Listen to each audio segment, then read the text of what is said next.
Hello everyone, welcome to my YouTube channel. तो आज हम सत्या के चैप्टर नंबर 5 का एक और टॉपिक स्टार्ट कर रहे हैं जिसका नाम है the binding of nucleotide components. तो इसमें हम बाइंडिंग ऑफ न्यूक्लियोटाइड कंपोनेंट्स को पढ़ेंगे। तो स्टार्ट करते हैं। The atoms in the purine ring are numbered as 1 to 9 and for pyrimidine as 1 to 6। See figure 5.1। तो जो हमारे पास एटम्स है ना प्यूरिन रिंग में, उनको हम नंबर देते हैं 1 to 9 और जो पायरिमिडीन में हमारे पास एटम्स है ना उनको हम नंबर देते हैं 1 to 6। ये हमारे पास फिगर 5.1 में दिखाए हुए हैं, तो मैं आपको दिखाती हूँ। तो ये हमारे पास फिगर 5.1 है। इसमें ये प्यूरिन का स्ट्रक्चर है, ये पायरिमिडीन का स्ट्रक्चर है। प्यूरिन हमारे पास डबल रिंग स्ट्रक्चर है और पायरिमिडीन सिंगल रिंग स्ट्रक्चर है। तो प्यूरिन में हमारे पास नंबरिंग जो है वो 1 to 9 है। 1 2 3 4 5 6 7 8 9। पायरिमिडीन में हमारे पास नंबरिंग क्या है, 1 to 6 है। 1 2 3 4 5 6।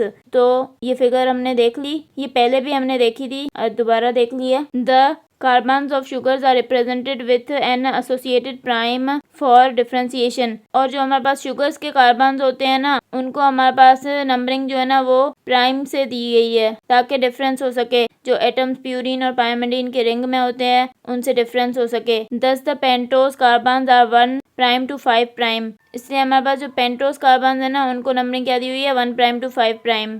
तो आप फिगर 5.6 में देख सकते हैं कि पेंटोज को किस तरह नंबरिंग दी हुई है। ये 1 प्राइम है, यहाँ पर 2 प्राइम होता है, यहाँ पर 3 प्राइम, यहाँ पर 4 प्राइम और यहाँ पर 5 prime.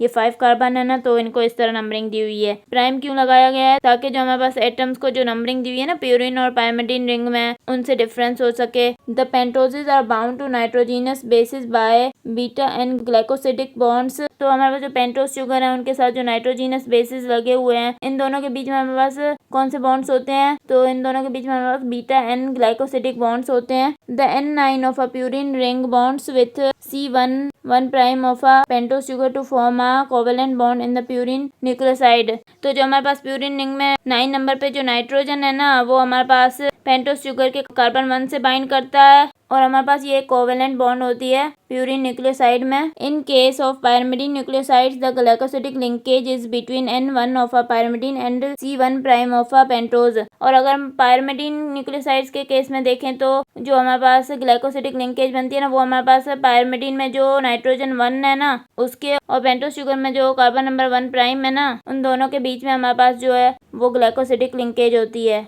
The hydroxyl groups of adenosine are esterified with phosphates to produce 5 prime और 3 monophosphates। और जो हमारे पास हाइड्रोक्सिल ग्रुप्स होते हैं ना एडिनोसिन में, वो हमारे पास ईस्टर बॉन्ड बनाते हैं फॉस्फेट्स के साथ और क्या बनाते हैं फिर 5 प्राइम और 3 प्राइम मोनोफॉस्फेट्स बनते हैं हमारे पास।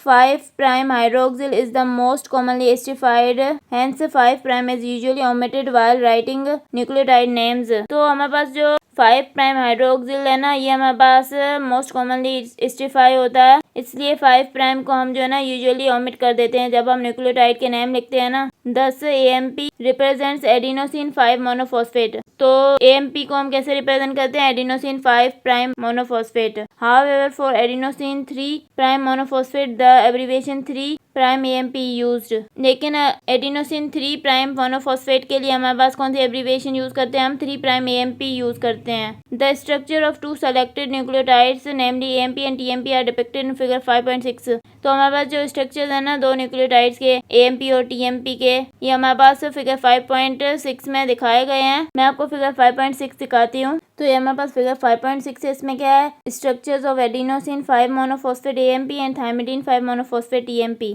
एडिशन ऑफ सेकंड और third phosphate gives adenosine diphosphate ADP and adenosine triphosphate ATP respectively. तो ये हमारे पास AMP का स्ट्रक्चर है, ये हमारे पास TMP का स्ट्रक्चर है। AMP की फुल फॉर्म क्या है कि एडिनोसिन 5 मोनोफॉस्फेट और TMP की फुल फॉर्म क्या है, थायमिडीन 5 मोनोफॉस्फेट। तो ये हमारे पास क्या है, एक न्यूक्लियोटाइड का स्ट्रक्चर है। इसमें ये एक हमारे पास पेंटोज शुगर है, ये हमारे पास नाइट्रोजीनस बेस है और ये फॉस्फेट ग्रुप है। तो अब इसमें आप देखें पेंटोज शुगर में नंबरिंग किस तरह की हुई है, प्राइम दिया हुआ है 1 prime 2 prime 3 prime 4 prime 5 prime, इसमें हमारे पास प्राइम लगा हुआ है। और जो हमारे पास नाइट्रोजीनस बेस है ना, ये हमारे पास नाइट्रोजीनस बेस कौन सी है, प्यूरिन है, डबल रिंग स्ट्रक्चर है। इसमें हमारे पास नंबरिंग जो दी हुई है 1 to 9 नंबरिंग दी हुई है और इसमें हमारे पास प्राइम नहीं लगा हुआ ताकि हमारे पास डिफरेंस हो सके ना दोनों के नंबरिंग में, पेंटोज शुगर और नाइट्रोजीनस बेसिस की नंबरिंग में। तो अब ये देखें, ये हमारे पास जो पेंटोज शुगर है ये हमारे पास नाइट्रोजीनस बेस के साथ किस तरह अटैच है, तो ये हमारे पास एडिनिन का जो है वो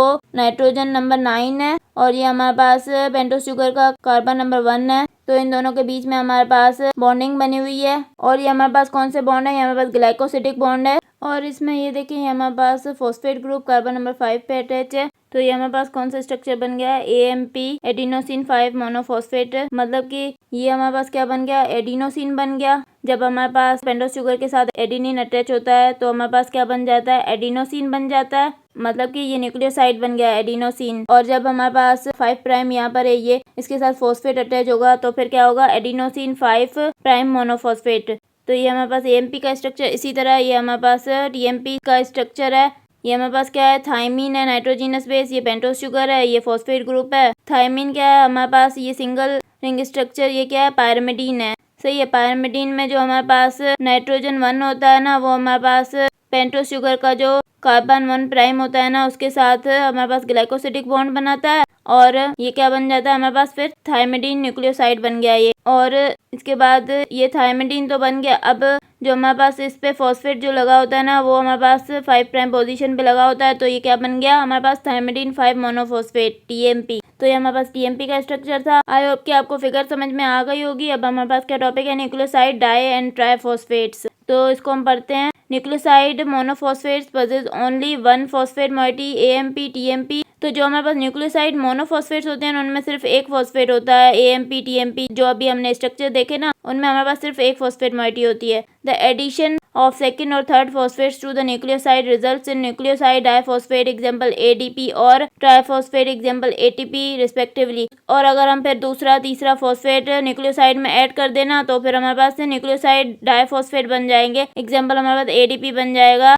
ट्राइफॉस्फेट बन जाएगा, एग्जाम्पल ATP बन जाएगा। तो ये मैं इसी फिगर में आपको दिखाती हूँ। तो ये हमारे पास फिगर 5.6 में ये नीचे लिखा हुआ था ना, एडिशन ऑफ सेकंड और third phosphate gives adenosine diphosphate ADP और एडिनोसिन ट्राइफॉस्फेट ATP। तो ये हमारे पास एक फॉस्फेट पहले से ही लगा हुआ है, अगर हम ऐसा ही एक फॉस्फेट दूसरा लगा दें तो हमारे पास क्या बन जाएगा, ये फिर ADP बन जाएगा, एडिनोसिन डाइफॉस्फेट बन जाएगा। और अगर हम तीसरा फॉस्फेट यहाँ पर लगा देंगे तो फिर हमारे पास क्या बन जाएगा, एडिनोसिन ट्राइफॉस्फेट ATP बन जाएगा। मतलब ये हमारे पास जैसे पेंटोस शुगर है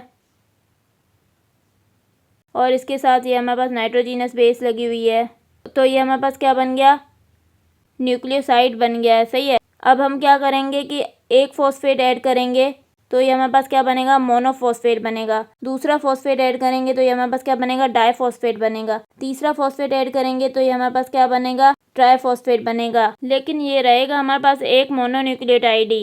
हम फॉस्फेट ऐड करते जा रहे हैं तो फॉस्फेट बढ़ रहे हैं तो वो तो डाई ट्राइफॉस्फेट बन रहे हैं, लेकिन हमारे पास रहेगा मोनोन्यूक्लियोटाइड ही, डाई न्यूक्लियोटाइड ट्राई न्यूक्लियोटाइड नहीं बनेगा। जब हम इसी के साथ एक दूसरा ऐसा सेम हम ऐसा ऐड करेंगे ना तो फिर वो डाई न्यूक्लियोटाइड बनेगा।